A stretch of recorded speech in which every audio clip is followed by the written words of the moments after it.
Deus falou para Josué: Josué, medita de dia e de noite, guarda a minha palavra, porque ninguém vai poder te resistir todos os dias da sua vida. Como fui com Moisés, assim serei contigo.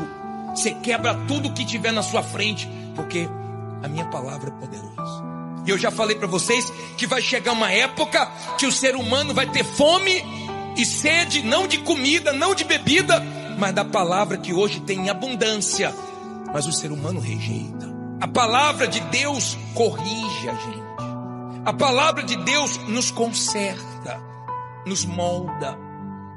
Quando você ouve a palavra, você enxerga o que você precisa mudar. E quanto mais você lê, medita, guarda, pratica, mais ela te muda. Todos que desprezaram a palavra foram destruídos.